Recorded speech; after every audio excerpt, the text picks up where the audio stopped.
It's a calm winter's day in Elk River, Minnesota.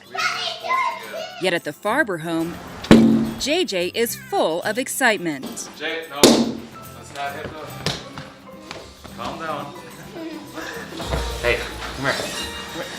Come here. Calm down, kid. I don't think he knows how to act in certain situations, so he just resorts to hitting a lot or violent behavior. JJ's sister Izzy and brother Jax play nearby. Yet JJ is more interested in running around the house. His father, Jason Farber, is close by. At 6 years old, JJ cannot talk. Outside? Yeah, it's just pointing and moaning, and I can just start guessing random things that it might be, but I can't sometimes figure what it is, and then it's a problem. Like trying to figure out if JJ needs to go to the bathroom because he is not potty trained. He has accidents with pee frequently. But even when he makes it on time, he needs help, including with washing his hands. Hey, stop. Hey, calm down. Jay, come here. No, you gotta wash your hands. When he's not needing something, JJ is on the go, grabbing toys and going from one thing to the next. He bounces room to room, place to place, toy to toy. It's very rare to get him to sit still for any long periods of time. It just usually does not happen. Sometimes JJ plays nicely with his 3-year-old brother Jax and his 7-year-old sister Izzy, but his behavior can quickly change. He gets so carried away, he'll just start grabbing things, throwing things. Hey, that's not okay. His sister Izzy gets scared and hides behind her bedroom door. If you don't understand him, he might hit you with a toy or just hit you. I have to follow JJ. I can't just be like, all right, kids, go play. I have to watch JJ because he's gonna hurt them. And it doesn't matter what they're playing. Even a simple game with a soft toy basketball can trigger a change in JJ's behavior. Oh. Come here. JJ, that wasn't nice. He can play with them, and then it's just spam. He just doesn't want to have to share with them. He get mad when they're doing something, and he wants to do it. While JJ is a danger to others, he is not intentionally malicious. In fact, most of the time, JJ likes to show that he's a happy 6-year-old. With a captivating laugh. Getting ready for bed, JJ begins to show his softer side and is loving with his dad. And like his 3-year-old brother, JJ wears diapers at night and needs help brushing his teeth. I have to brush his teeth for him because he still doesn't even know the concept of putting the brushes to his teeth. No matter how many times I've showed him, I have to brush his teeth every time. Before bed, JJ likes to cuddle up to his brother and sister for story time. So they sent me a lion. And only wish that it could be the sweet, loving, caring JJ, that snuggly JJ at night, especially when he gets tired. He likes to snuggle with me and give me kisses. And getting JJ ready to go to sleep. Now we leave me down to sleep. Jason knows JJ probably won't sleep through the night. I put him to bed, and I have to probably re-put him to bed at least 5 times a night. He's always creeping down the stairs. This can go on for several minutes or several hours, depending on the night. Lay down. And while Jason typically hears JJ get up, he worries one night he may not hear him, and JJ could hurt himself.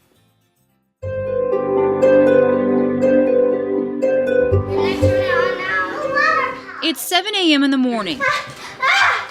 And you never would have known that JJ was up half the night. As you can see, JJ's just full-blown 100% all the time, and I get really exhausted to where sometimes I just want to lay down and quit, but I can't. Jason continues to push forward, getting JJ's medicine. This is risperidone. He'll take these 2 again at night, along with the guanfacine. They're both for behavior. I'm the last person that wants to have medication for my son, but he absolutely needs it. If he was not on his medication, he was just way worse. JJ! Jay! Come here, quick! Come on! I just have to follow him up here. It's difficult for JJ to focus to take his medications. Hey, relax, okay? Because JJ can get into a dangerous situation quickly, Jason has childproof all of his outside doors with plastic doorknob covers. I'm worried that if he is able to open that door and get outside and I'm going to the bathroom, I have my back against him, he'll just take off running. JJ won't go upstairs to get his shower. Come on. So Jason has to carry him. Jason also has to assist him with getting undressed and into the tub. Yeah, I just don't think he understands the concept of taking a shower or a bath. Once he's in, JJ quickly gets excited. Hey, come on. Take a shower. Just relax. You like the warm water hitting you. I have to scrub him down and do his hair because I don't think he really gets what I'm doing. Once out of the shower, Jason has to dress JJ, putting on his socks, buttoning his pants, and putting on his shirt. Look at that. You're all dressed. It's now time for breakfast. While JJ plays with his sister, Jason is only a few feet away in the kitchen, preparing pancakes. My favorite food ever, pancakes. Hungry, JJ gets his pancake and sits down to eat. When it comes to eating, he can use his utensils, but he physically can't cut his food. Even with his fork, you know how you're supposed to just push down on a pancake, he can't do that. He just kind of shovels the pancake to his mouth. Jason turns his back for just a few seconds in the kitchen when JJ gets up and goes near the hot stove. Oh, JJ. No. Stop. I just don't know what he's gonna do next, and I'm always on edge about it. So I'm always on guard, just waiting. I wish every day that he wasn't like this. It's very stressful. Okay, go sit down. I will make you a pancake. And yet JJ shouldn't be like this and wouldn't be like this if it wasn't for the lack of oxygen to his brain during labor, which could have been prevented. It was June 28, 2010. JJ's mom, who was about 39 weeks into the pregnancy with baby JJ, was diagnosed by her doctor with severe preeclampsia as well as hypertension. She was admitted to Maple Grove Hospital at 1:15 p.m. for induction of labor. There were several mistakes by healthcare providers, including the fact that they did not respond to a non-reassuring fetal heart rate tracing. This developed into a serious situation for baby JJ, causing asphyxia and brain damage. On June 30th at 10:24 a.m., Jason Farber Jr., JJ, was delivered. He came out, he was just limp, bluish, just lifeless. Immediately, heart compressions were done on JJ for 2 minutes, and then the decision to intubate JJ was made. JJ was then transferred to the neonatal intensive care unit at North Memorial Medical Center. He was there for 16 days, where he was evaluated for hypoxic ischemic encephalopathy. JJ had a significant injury to his brain as a result of lack of oxygen and reduced blood flow to the brain. According to pediatric neurologist Garrett C. Burris, MD, this type of brain injury happened before birth during labor. And it's my opinion that the injury itself culminated in permanent brain injury within the last 30 to 60 minutes prior to delivery. And so this is what is called hypoxic ischemic encephalopathy. JJ's MRI scans demonstrate this type of brain injury. And what these images show are injuries to a diffuse part of the brain called the cortex. And the predominant areas involved were the frontal lobes, in other words, both sides in the front of the brain. The frontal lobes of the brain control important cognitive skills, including problem solving, emotional expression, self-control, and organization. And if the frontal lobe is damaged, he loses that capacity, and therefore he cannot function in an organized fashion. He cannot function to accomplish a task on his own, and he cannot function as far as his self-control, temper tantrums, and aggressive behavior. Furthermore, defense pediatric neurologist expert Richard Colin, MD, agrees with these findings and states in his medical examination report of JJ, quote, his presentation is one consistent with a marked degree of cognitive impairment. Another cognitive issue that JJ lacks is impulse control. For example, when Jason drove his kids to a park, JJ immediately jumped out of the car and ran into the street. Hey, Jay, you're on the road, buddy. So when the frontal lobes are injured, impulsive behavior is a real problem. Which is why JJ has to be supervised at all times, whether he is with his dad or at school. I get him a hand-to-hand transfer on the school bus. The school bus aide hands the transfers to his para who's waiting for him on the curb at school. JJ's brain injury has also affected his fine motor skills, or using his fingers. For example, he needs help zipping his jacket and also putting on his shoes, including the Velcro.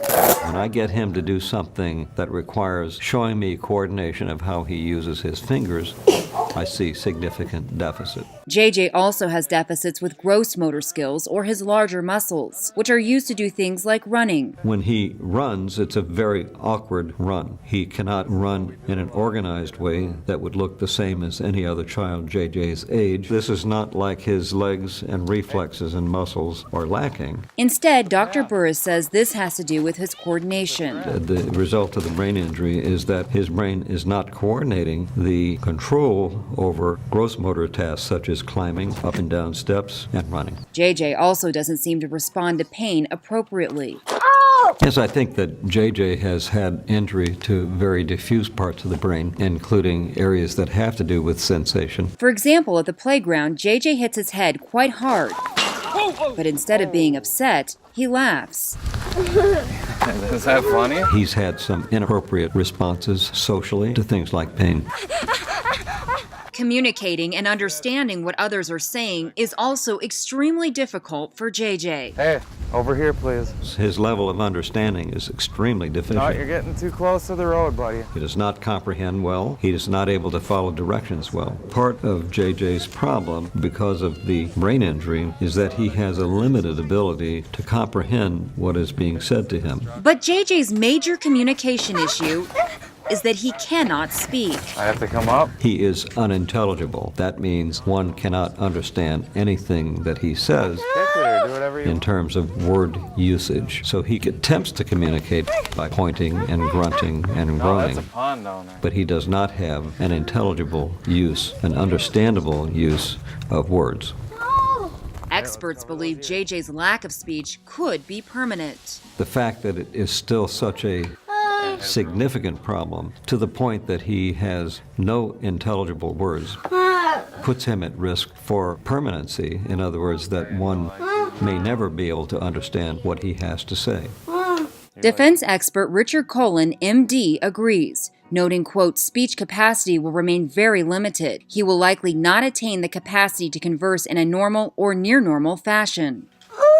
JJ will need speech therapy as well as behavioral therapies for life. Nancy Mitchell outlined all of this in the Minimum Life Care Plan for JJ. Dr. Burris endorses this plan based on JJ's brain injury. So this is not healthy brain in which there is a temporary or passing problem with behavior. This child is at high risk for permanent behavior problems because of the fact that they are secondary to brain injury. An extensive behavioral therapy plan for JJ is showcased in the Life Care Plan, which includes several different treatments. And treatment of his behavior will require both medication as well as behavioral management measures. Behavioral management measures will be provided typically by a psychologist. He will require complete care for the rest of his life. And because of JJ's profound developmental issues, JJ will have a lifelong need of 24/7 care and supervision. Well, Jay, he's just goofing around. While Jason has so much patience dealing with JJ, it's also incredibly stressful. JJ, come here. That's not okay. It's affecting our lives every day. And my son Jax is always fearful of his brother. Same with Izzy. It's the same thing over and over. Just calm down. Okay. I don't get the downtime here. It's just constant with JJ, and there's no resting, no breaks. It's just continuous, exhausting work. And yet life could be very different for the Farber family if it wasn't for the negligence at Maple Grove Hospital when JJ was born. Yeah, I'm just very angry about how everything happened at birth, and now he has to suffer. It's kind of robbed him of life, the life that he should have. Just gonna be there for him the rest of his life. All right, buddy, 'cause I love you.